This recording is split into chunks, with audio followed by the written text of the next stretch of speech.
Imagine knowing the exact moment of your death. How would you face it? Would you accept it with peace, or would fear and regret consume you? Now imagine if this wasn't just a hypothetical scenario, but a reality you had foreseen long before it happened. This was the case for one of history's greatest spiritual leaders, Siddhartha Gautama, the Buddha. At the age of 80, after decades of teaching wisdom and compassion, Buddha embarked on his final journey. His body was failing, but his mind remained as sharp as ever. He knew his time was near. But was it merely old age that brought about his end? Or was there something more mysterious, even sinister at play? For centuries, scholars and followers have debated the circumstances surrounding Buddha's death. Was he poisoned? Did he willingly let go of his life? Or was it simply the inevitable conclusion to a life of enlightenment? In this journey, we will follow the final footsteps of the Buddha, uncover the mystery behind his last days, and most importantly, explore the profound lessons he left behind. Lessons that continue to inspire millions around the world. This is the untold story of Buddha's final days. But before continuing, if you haven't already done so, subscribe to the channel and activate notifications so you are informed when we publish new content. The year was 483 BCE. In the city of Rajagaha, the capital of the Magadha kingdom, the Buddha, now an elderly man, stood before his disciples. His once strong body had weakened, his skin wrinkled, his steps slower.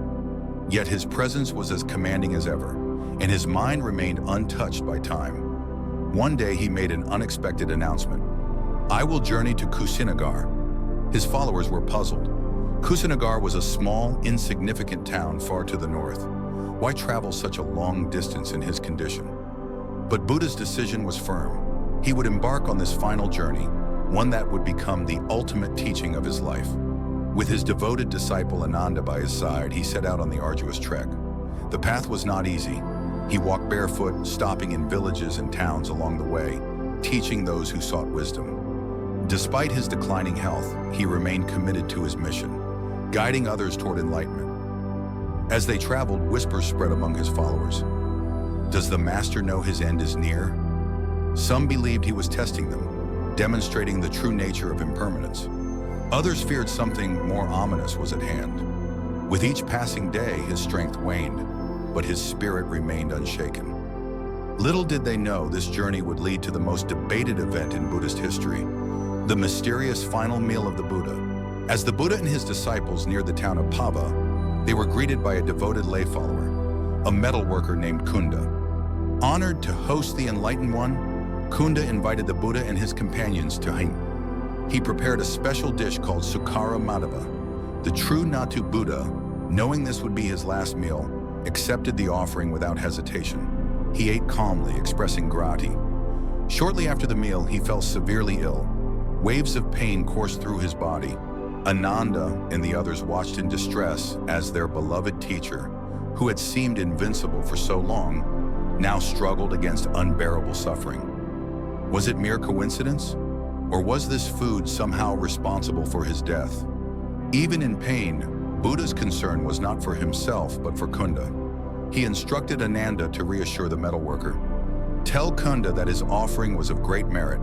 Do not let him feel guilt or sorrow for feeding the Buddha before his final nirvana is an act of profound blessing. This moment was a powerful lesson in acceptance and gratitude. Despite his suffering, Buddha remained at peace, embracing the impermanence of life with unwavering serenity. But his journey was not yet over. Despite his worsening condition, he insisted on continuing to Kusinagar, the place where he would take his final breath. After a long and painful journey, the Buddha arrived in Kusinagar. His body was failing, yet his mind remained sharp. He asked Ananda to prepare a resting place between two sal trees. As he lay down, something extraordinary happened. The trees, though out of season, bloomed. Their flowers fell like a gentle rain over the Buddha's fragile body, as if nature itself was paying tribute to the passing of an awakened being. Ananda, unable to hold back his emotions, wept.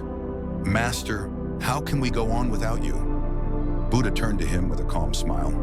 "Do not weep, Ananda. Have I not always taught you that all things must pass? Be diligent in your practice, for the Dharma will be your guide when I am gone." He then addressed his disciples one last time. "If any of you have doubts about the Dharma, ask now." But no one spoke.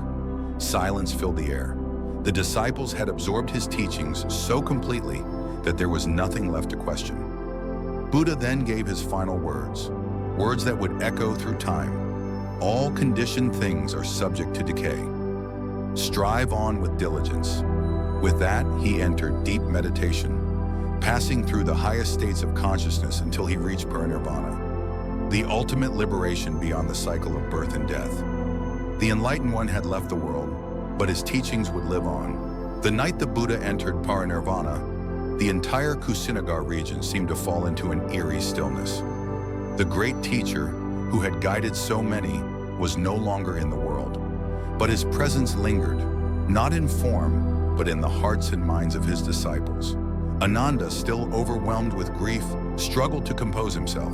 He had spent decades by the Buddha's side, absorbing every teaching, yet in this moment, he felt utterly lost.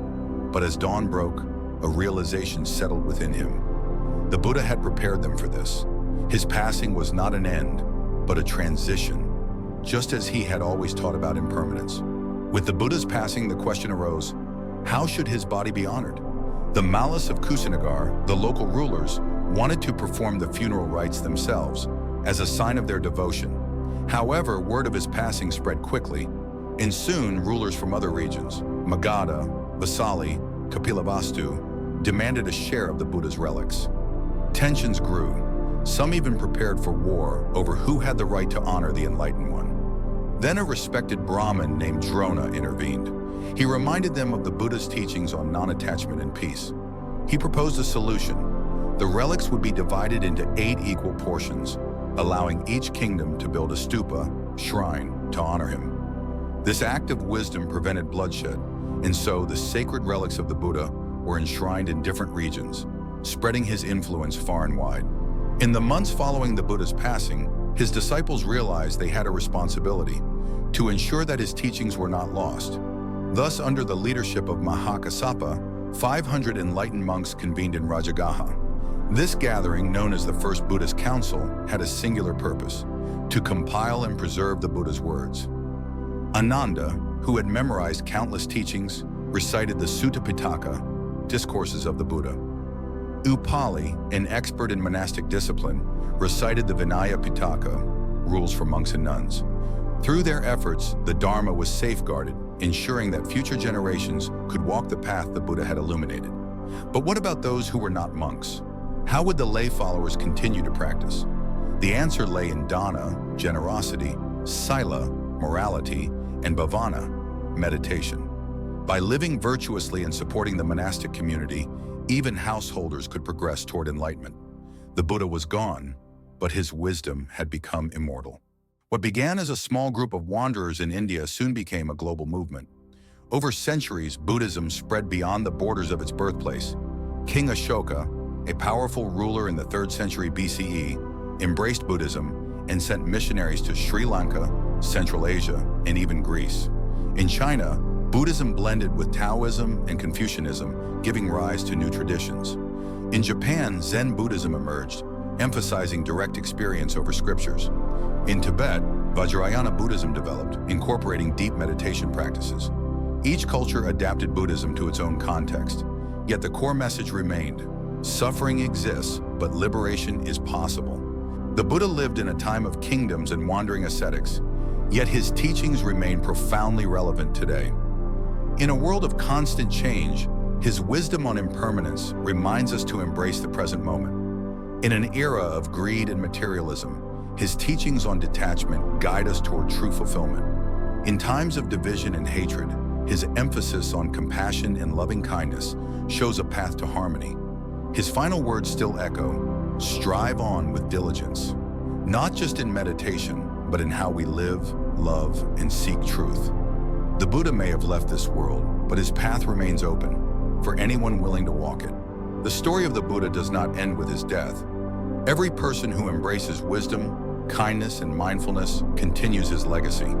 The question is, will you take the next step on this journey?